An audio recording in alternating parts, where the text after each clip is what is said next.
My name is Keith Oppenheim, and this is a story about my parents, Adele and Henry, and how they coped with my father's dementia. It first began when he was just 71. For the next 15 years, he managed with a slow but steady deterioration and last lived at the Soldiers' Home, a nursing care facility in Holyoke, Massachusetts. When I told people about him, it was hard to convey how, despite his huge limitations, I felt he was really doing okay. As you'll see, part of that was him. He had a great ability to adapt. But he was also quite lucky to have my mother. As a clinical social worker, Adele brought her professional skills to the table and just really knew him, knew how to talk to him, knew how to bring him out when he couldn't do that by himself. This movie is not meant to be a prescription for families who have loved ones with Alzheimer's and other forms of dementia. Rather, it's expressing a more general idea that more patients could be helped if they had people who could open them up. About 7 months after the scenes for this movie were shot, my father passed away.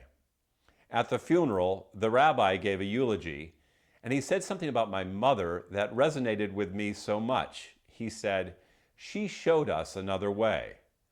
She really did. And this is it.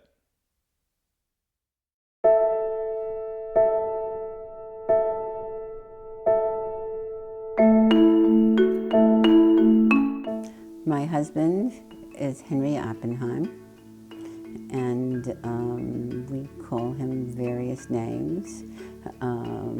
Our grandchildren, he was born in Germany, so our grandchildren call him Opa. And we sometimes refer to him by his child's name that his mother called him, Hansl, or we often call him Hansl.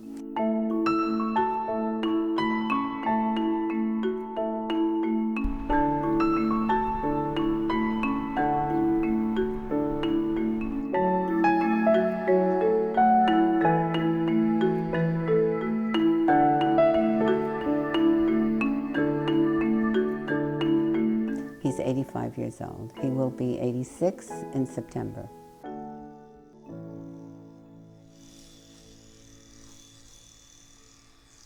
On the one hand, he has dementia, and he will not remember from one moment to the next what he did. If he's just finished a meal and I ask him what he's eaten, he will not know.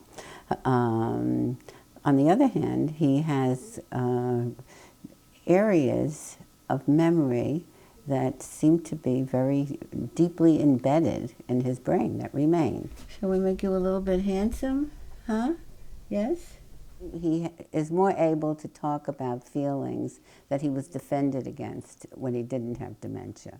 So like talking about how I had never heard before, how scary his grandfather was. And your grandfather was? Jakob. Jakob Weissman. And what was Jakob Weissman like? Little Jedzarny. He was what? Little Mishuk. Little Mishug, yeah. How was he Mishug? What would he do? Fly off the handle. Fly off the handle. How did he sound when he'd fly off the handle? Can you imitate him? Oh, Ooh, ooh, ooh. So he would shout? Can you shout? yeah. Let me hear you shout. Oh, Oh my goodness, that sounds kind of scary. Were you scared when he shouted? yeah. What would you do? Get under the bed. You would hide under the bed. Uh-huh. What were you afraid of? Another explosion. Another explosion. Yeah, that was pretty scary for a little kid. I mean, he always recognizes me in the sense that he knows I'm someone familiar and close.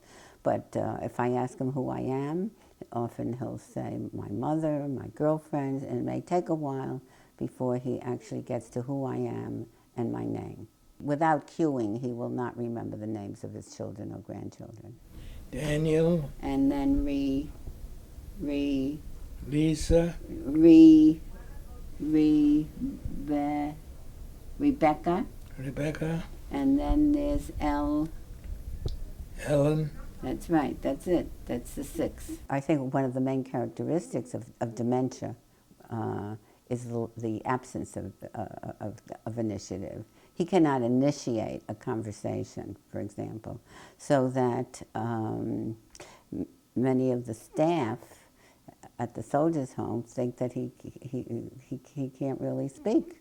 They have no idea what he's capable of. And can you say "I love you" in French? Je t'aime. Oh, that's very good. And how about saying it in German? Ich liebe dich. Okay, now say goodbye in French. Au revoir. Au revoir. Can you say goodbye in Italian? Arrive. Arrive. Arrivederci. Excellent. Okay.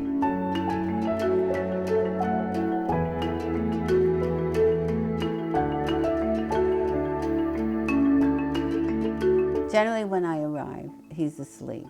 And I think he sleeps a lot, partly at least, because there's nothing else for him to do. So my first task, really, is to arouse him.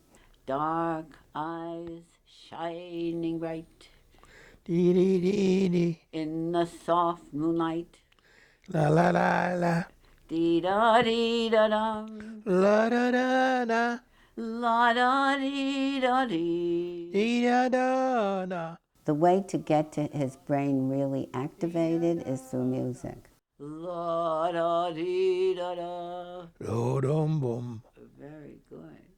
I introduced him to opera, and it was a very brief introduction because I went with him to the opera in New York, and then we left the city, and we didn't get to a lot of opera where we were. Do you like Mozart? Mm-hmm. What was Mozart's name? Wolfgang Amadeus Mozart. Yes, very good. Now, I think that one of the operas that you really like is the Magic... Flute. How do you say that in German? Die Zauberflöte. But he took to it. He took to it very quickly. Can you sing it? In diesen heiligen Hallen. And I think what he discovered about himself, through me, because I like to sing, how much he liked to sing. Ein Mensch zu sein. Ein Mensch, ein Mensch zu sein. So it takes a little effort on my part. What I generally do is ask him who he is and where he is.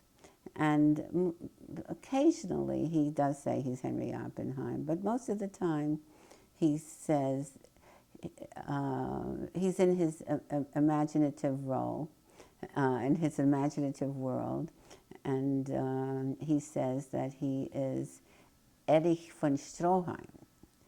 Erich von Stroheim was a famous German actor who was particularly known from his role with Marlene Dietrich in The Blue Angel. And he says it with some authority. Erich von Stroheim. Erich von Stroheim, how shall I address you? Sir. Sir. Do you have any orders? Yeah. What are your orders? To march into the academy. To march into the academy. But suppose somebody does not obey your orders. What shall we do with that person? Shoot him. Shoot him. Okay. Do you do that yourself, or do you order other people to do it? I order other people. So what he's doing, really, is feeling a sense of power. Because, I mean, basically he is powerless. I mean, there's nothing he can do. He can still feed himself. That's all he can do for himself. He can't do anything else except live in his mind.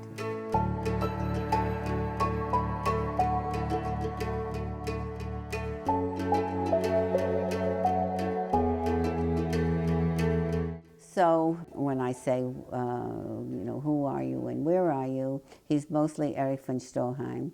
He lives usually in the Bronx, where he never lived. I lived in the Bronx, and he almost always lives with Kunigunde. I had never heard of Cunegonde, but I discovered there is a Cunegonde character in Voltaire's Candide. And there also was a Queen of Bavaria, and so I don't know which Cunegonde he was referring to, but I think he heard the name somewhere and he loved the name. Who do you live with? Kunigunde. And Cunegonde varies a lot. Sometimes she's his girlfriend, sometimes she's his wife, sometimes she's his ward. She's a child. She's like 14 years old. Do you play games with little Cunegonde? Mm-hmm. What games do you play with little Cunegonde? Pachisi. Parcheesi. She's pretty young. Okay. And do you sing to little Cunegonde? Mm-hmm. What do you sing to her? Do do do do do do do do do dum. And sometimes she can be 1,000 years old as well, usually not. Or she can be an older woman, like in her 60s or something like that. So in other words, Cunegonde is whoever he needs her to be. And what does Cunegonde look like? She's a nice girl. Well, how does she look? Can you describe like her hair? What color hair does she have? Lila Blasblau. Uh-huh. And what color eyes does she have? Green. Green. Is she tall or short? Tall. Is she slim or plump? Slip.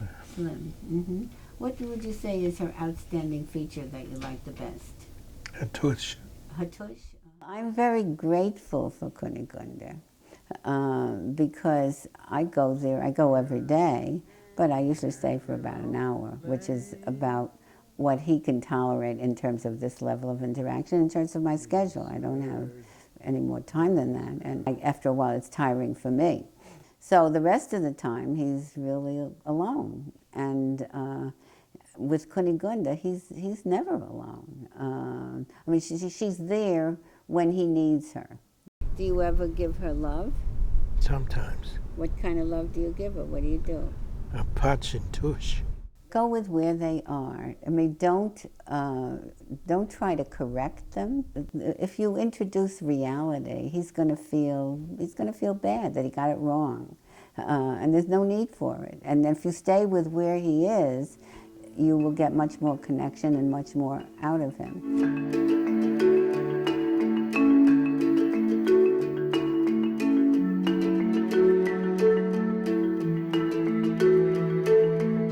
I think that many people with dementia are far more capable of communicating than people would ever know just from looking at them. That you have to know them and you have to tap into who they are. Can you welcome Shabbos? Lecha Dodi? Can you do that? Lecha. Dodi likras kala. Pnei Shabbos nekabela. Oh, very good. You're doing it the German way. How about Adan Olam? Can you do that? Adon olam asher molach. B'terem kol yitzir nivra. I mean, people often express sympathy for me as if I'm being self-sacrificing, and that's not the case at all. Often, my being with him can be, in a sense, the high point of my day, in the sense that whatever things I'm struggling with in my daily life are in that period of time when I'm with him gone. I am totally with him, and I am totally with the connection with him. Hava, Nagila, Hava, Nagila, Hava, Nagila, Veinismacha. Good? Huh? Good. Would you like to do a waltz? Who wrote a famous waltz? Johann Strauss. Strauss. And what was his famous waltz? Die Blaue Donau. Donau. Shall we do that? Okay. La da da Bum bum bum bum da da da da da bum bum bum bum. I can't imagine if I end up with dementia, I can't imagine adapting to it, adjusting to it, and making of it what he has made of it. And I think that I know There was a point where he knew what was happening to him and where he was very pained by it. But he didn't stay in that place. He made a conscious decision to, do whatever was needed. Where is Shanghai? In China. Yeah. Where is Tokyo? In Japan. And where is St. Petersburg? In Russia. I think that I keep him alive, in a sense, because the crucial need for a person with dementia is to be able to have help with connection. And since I know him better than anybody else does, I know his history, I know his interests, his talents, I can connect with those parts of him that are still very much alive and very active. And even with that, he always surprises me. Comes up with comments and statements that are a surprise. Hansl, is Adele pretty or ugly? Pretty. Is she pushy or easygoing? Pushy. Is she smart or not that smart? Smart. Yeah. Is she boring or interesting? Boring. Look at him who's laughing. You can laugh. I am boring. Do you think you're funny right now? Yeah. Yeah. Hansl, why do you think you chose Adele to be your wife? What She's did you like about her? she's good looking Mm-hmm. and she's pretty. Mm-hmm. And I love her.